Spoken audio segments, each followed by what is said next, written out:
This is the Martial Arts Lifestyle Podcast, where we have conversations with everyday martial artists about their histories and how martial arts influence their daily lives. You are listening to the abbreviated version of this podcast, which is the first 20 minutes or so of the show. Please consider supporting the show by subscribing on our Patreon page, www.patreon.com/malmag, and for about the price of one coffee shop coffee per month, you can get access to 4 new podcasts each month, 1 week before their YouTube release dates. You also have access to all of our existing shows, which at this point is about 100 hours of shows for you to enjoy. Individual shows can be purchased at our Gumroad page. That is malmag.gumroad.com. This week, I get on the phone and I talk with Clay Johnson from Virginia.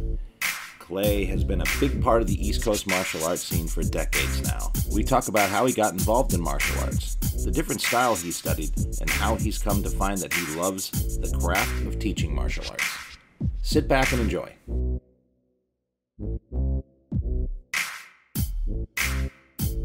Welcome to the Martial Arts Lifestyle Podcast, and this week I have a very dear longtime friend of mine who is a very unique individual, has been around the martial arts for a long time, and has just a great story, and a lot of great stories, actually. And this is Clay Johnson, and Clay is an instructor under Guro Dan Inosanto and Sifu Larry Hartsell as well. Welcome to the show, Clay. Thank you very much. And Clay, I guess we just start from the beginning. Tell us how you got involved in martial arts. Well, I've been looking for a place for a long time, back in the early 80s, and I called around to a lot of the schools in a bigger city called Virginia, and nobody really wanted to take me on because everybody said, well, you have to be able to kick. You have to, Taekwondo schools said you had to be able to kick. I even had one instructor just laugh at me on the phone. But one day I was over there, and this is back when we had VHS tapes and everything else. You had to go to the VHS movie store to get a movie. And I happened to be going by a place like that, and I saw that there was a school there, and I went in, and the gentleman's name was Eddie Thomas. And I went in and I asked if he would teach me, and he said, I'll take the challenge on. And that's where I started at. And the system was called American Freestyle Karate, which is a combination of Shotokan, Americanized Taekwondo, and American boxing. Wow. That's a pretty good combination. I think I remember there was a book in the 80s written by somebody called American. Yeah, it was Dan. Yeah, but that's just he just picked the name because he had taken those arts, and he's also into Aikido now, and that's part of his curriculum now also. Eddie's actually a grandmaster now. He got his 10th degree probably last year, and I kind of suggested it because he's been in the martial arts for over 50 years, and I've been in martial arts now for 40 years. So I had my hair back then, but I don't have it now. Well, I'm not sure if that has anything to do with technique, unless you're one of those ladies with. I think it did. I mean, we've seen the kung fu movies with those ladies with the long ponytails and they put weaponry in there. Then I think it becomes a thing. But unless you're doing that, it doesn't matter. Yeah, I got a funny story for you. A couple of years ago, I was promoted to 7th degree under Eddie in American Freestyle, and we did a skit back in the 80s where he's picking on me, and he attacks me, and I take care of it and everything, but I didn't have my hair anymore, so he said, what are we going to do about you grabbing my head and pulling my hair and all that stuff? So he got on the line and ordered me a Dirt Wig, so I wore that for the skit. So I had a Joe Dirt wig, if you've ever seen the movie Joe Dirt. So you had a giant mullet. That's really awesome. Yeah, that's it. Oh my Yeah. God, that's Eddie's been picking on me, in a good way. He's been picking on me for 40 years. oh my God, that's great. If you have a photo of that, I'd love to see that. Oh, I do. I can send it to you. That is so great. If I could get the, I'd even send you the video if I could get the flash drive recorded. I'll actually send you the video if I can do that. Oh my gosh, that would be really great to see. That's amazing. Oh man. So Clay, tell us what your training with Eddie was like. Like what kind of classwork you do? Because I don't know if people are familiar, but you are in a wheelchair, right? Yes, sir. Yeah. So Basically, that's what he meant by the kicking earlier. Yeah. Basically, what it was is that he described it like trial and error, because most of my early training was all private lessons because he didn't want me to feel awkward in class. Right. But eventually, he tried to wing me into class, so I'd learn how to teach, and eventually he did do that. But all my stuff was basically hand techniques, and he got me into a little bit of choreography back then, but I really wasn't interested in it like I am now. Mm-hmm. I'm really into it now. I love it. I wanted to do more of the karate back then, and I didn't really understand it. But it's like what I've heard Guro say. At times, he said, there's times that you're not ready for something at a particular time, and then later on, it becomes clear and it becomes sharper, and you understand what it's for. So. Yeah, no, that's very, very, very true. And something I like about what you're talking about, it sounds like you're still in touch with your first karate instructor, even though perhaps you've moved on to doing Jiu-Jitsu and Kali and these things. How important? Yeah, we're still good friends, and we still pick on each other. And actually, I go to see him about once a week, and he lives in Salem, Virginia, which is about 50 miles away from me. So I go to see him about once a week, and we shoot the bull, work out a little bit, and in general, just pick on each other. That is fantastic. Are you guys close in age, or?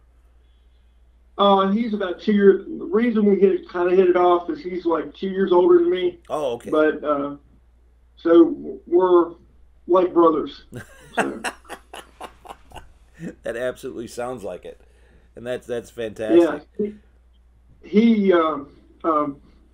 always. I lost my longtime girlfriend couple 2 or 3 years ago, and I have a new girlfriend now. Actually, it's kind of funny. I'm actually with Eddie's first wife. Oh wow! And everything's going real good, but we're happy and everything else. But when I lost my girlfriend at the time, he was always sending me videos on midgets and sheep. He said, "You need a midget," and I said, "No, I don't." And all that kind of stuff. So that kind of tells you that he picked on me quite a bit. So. Gosh, with friends like these, who needs enemies? Yeah, who needs enemies? Well, that's amazing, and that sounds like you're playing with a little bit of dynamite there, because if you're going to have trouble with that girlfriend, you're going to call the ex-husband for advice, who happens to be your friend. Yeah, no, me and Cheryl get along real good. We've been together almost going on 3 years now. So. Well, that's good. It's very good to hear. The nice thing about it is I've known her for 4 years, so that's why we get along so well. Right. And I think that's great for you, and I'm very happy for you, because I know how close you were with Kimmy before, and we were all very sad when you lost her. And yeah. And so I'm happy to hear that you're with somebody for 39 years, and they're ill, and you're trying to take care of them and everything else and all that stuff, and they pass away. It's really hard. Yeah. So. Yeah. Well, and again, I think it's very good to hear that you have someone and you're very happy. That's really a good thing. Yeah, really good thing. She makes me real happy, very happy. That's awesome. How about, so, a lot of people have kind of done what we do. I think it's a very sometimes a very normal thing in martial arts for people to start one place, and then through whatever conditions of life, be it changes in taste, changes in physicality, changes in locality for that matter, which is kind of my story of moving away from where I grew up and then changing to something new. But I still am in very frequent contact with the teachers I had early on, and you're doing that as well. Do you think that's an important thing to kind of keep in touch with, if you move on to say something else? Yeah. Of course, because I even remember, I didn't meet Sifu Larry very much. I think I met him probably maybe 4 times. But I trained with one of his really good students, Rob Kelly. Oh, and yeah. that's how I learned a lot of Larry stuff, or Sifu Larry stuff, and also Dick Harold. And but I remember him saying on one of his videos that you always remember where the stuff comes from and everything else. You don't forget it. You don't bad mouth or anything else. I'd never do that. Right. Exactly. Yeah, I think Larry was always a standout in that way. Guro Dan the same way, and my first teacher the same way. So I found that I tended to, especially with my first teacher being like that, gravitate to that sort of thing. That being said, if someone attacks, I hit back. That's not because I know some people are probably listening going, wait, we've seen you really, punch people metaphorically online. I'm like, of course, because they're being a certain way, and I'm, doing the JKD thing. I'm intercepting, or I'm attacking and putting them back on their heels. But, I'm not going to jump out and say something initially bad about someone or a style for that matter, either. And that certainly comes from those guys.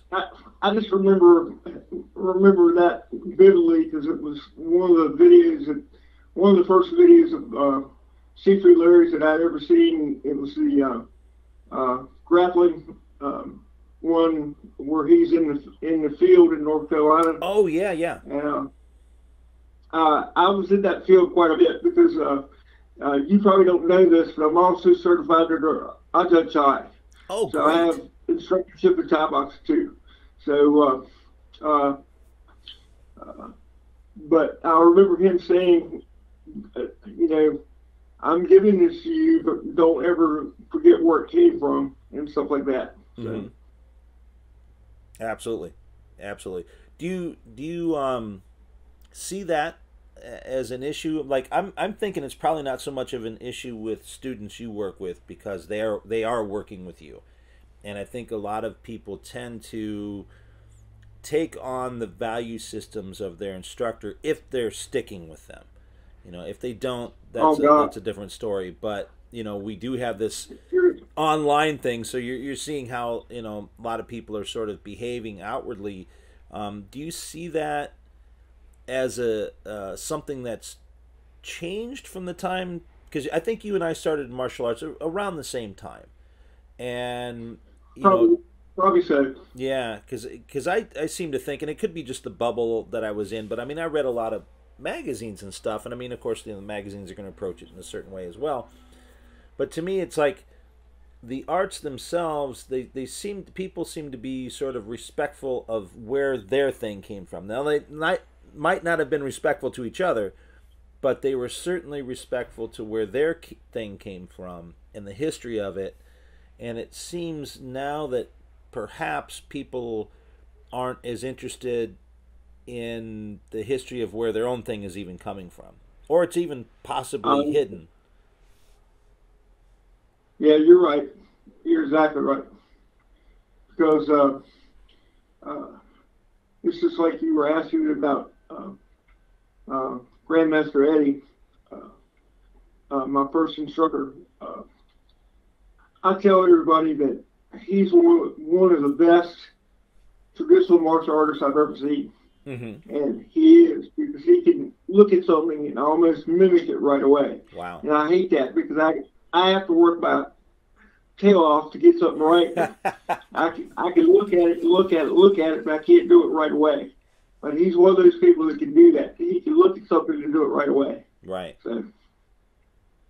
You know, and I found that for learning styles. I've seen that from everything from martial arts, obviously, because that's the thing that's in the forefront of me all the time. But I've seen it in other endeavors, say like learning guitar.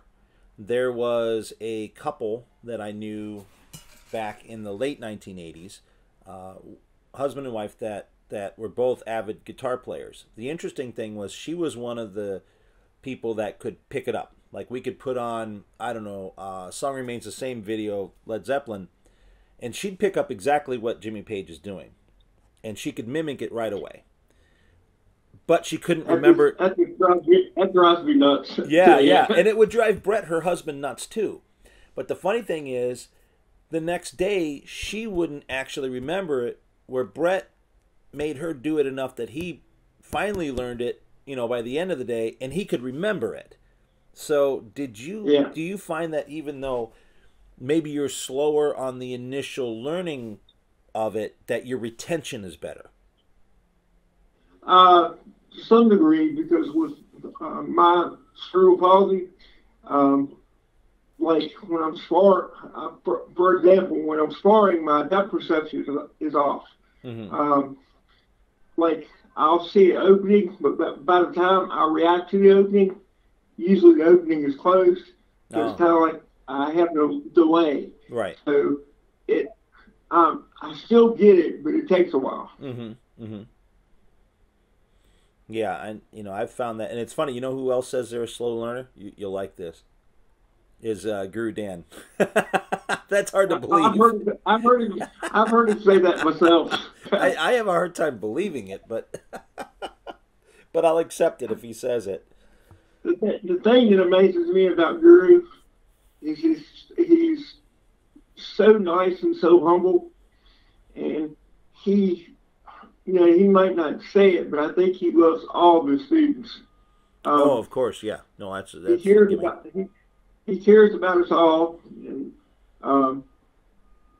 believe me, Sifu Paula, if I get in trouble or something's wrong or she doesn't hear from me, she is like my mother, because if I'm sick or whatever else, she's got a 6'6", and she'll call and ask me if I'm all right. That's really great. That's really great. And then it always rolls downhill. She'll tell me if something's up with you. She'll always tell me too, which is really nice. Believe me. When Kim died, she called me every day. Oh yeah. And asked me if I was eating, asked me if I was sleeping, asked me if I was all right in general, and if I wasn't in bed at a certain time. I remember one time I was like watching TV, and it was like 4 in the morning. She called me and goes, "Why aren't you in bed?"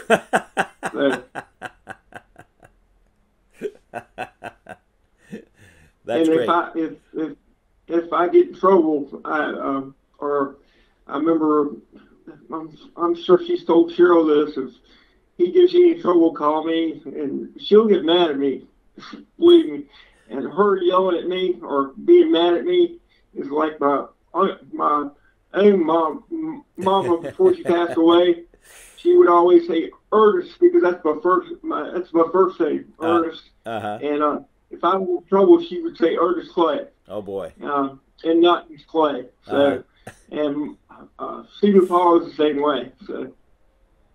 Oh dear. At least she's never called me by full first, middle, and last name either. I would be really worried if that happened. She hasn't really taught me that, but the thing is, the feeling is the same. So it's like, oh, I'm in trouble. Right. That's hilarious. I remember I was going to buy something from the store, and I said, "Mom, I know things are tight because of COVID, and I want to get a couple shirts." And she goes, no, your birthday's coming up. I'll send you something. And I said, no, I won't pay for it. And she goes, I'm your mother. Shut up. Ah. So I was like, yes, ma'am. Yeah. No, she's best not to really argue with. No, she's hit me before to hurt me, so I understand. Oh.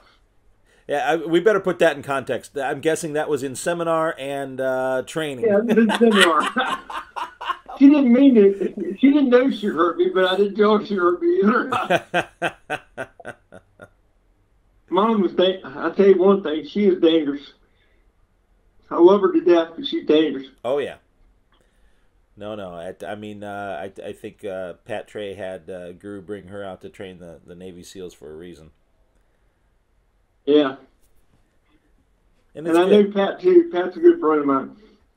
Yeah, I figure you East Coast group, you all should be pretty tight out there, especially the ones that are from pretty much the same era. Yeah, Frank Cooch is a good friend of mine too. Oh, great! That's really cool. It's a great group of friends to have. I've known him and Pat since 1992. Oh wow, that's really cool. So, speaking of how... To give you a little... Oh, sorry. Go ahead. To give you a little background, I started with Guro in April of '89 because Dickie Harrell was having him in North Carolina, and that was my first seminar. And later that year, when I met Ajahn Chai, that was October of '89. And that's how I got started with both Guro and Ajahn Chai.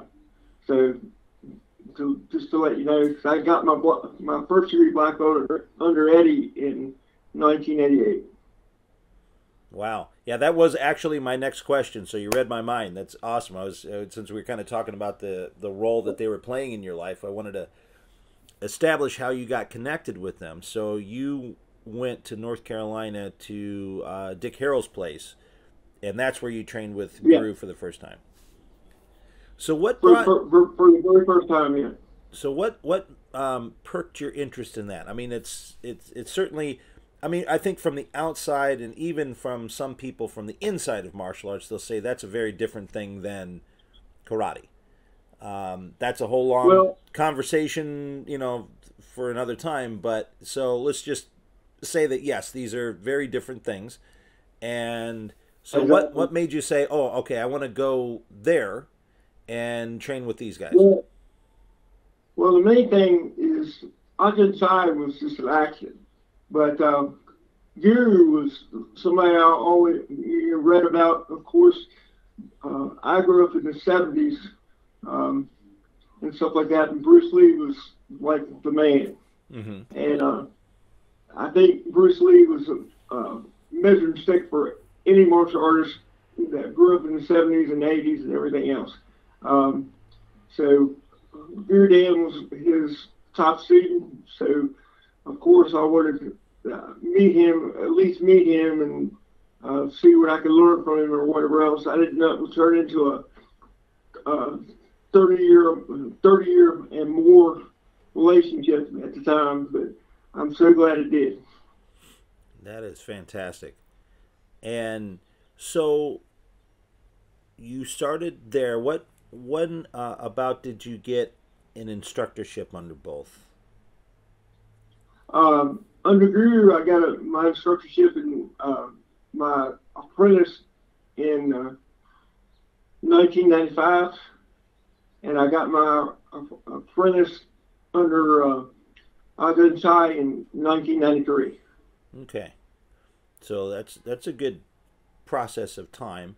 And what made you go from so karate I get, so there's belts, and the belts can mean basically just a rank. It doesn't necessarily indicate saying, hey, you're going to go teach. It's just a indication of a level of knowledge. Where with Muay Thai, at least under Ajahn Chai and JKD and the Filipino martial arts, Silat, under Guro Dan, the ranking is a certification to actually become a teacher. So at what point in all this process did you say, I'm going to teach? Well, part of that was I knew I could teach karate because Eddie had taught me how to teach karate. And basically what that was is the material he taught me was just for me. And this concludes the abbreviated version of the podcast. Please consider supporting the program by going to www.patreon.com/malmag and subscribing to the show. You can also purchase this individual episode or any individual episode at our Gumroad page. That's malmag.gumroad.com. Thank you for listening to this episode with Clay Johnson. Coming up next week, we go check out a Midwest martial arts legend, Peter Hedrick. Our Malmag online store at martialartslifestylemagazine.com has a full selection of Timmy B's brand sticks for FMA and Krabi Bong. Timmy B's brand now selling in Japan as well. Beautiful Timmy B's brand shirts and Dos Manos shirts are available with new t-shirt designs and more products coming soon. An online course in the Dos Manos method for FMA is available under the Courses tab. More courses coming soon. Check out the Places to Train tab to find schools near you, and click on the events calendar page to see what seminars and events are happening all around the world. And of course, visit our main page for articles on the martial arts. Music by Jackal Relic. Martial Arts Lifestyle Magazine and the Martial Arts Lifestyle Podcast are trademarked and copyrighted by TNT LLC.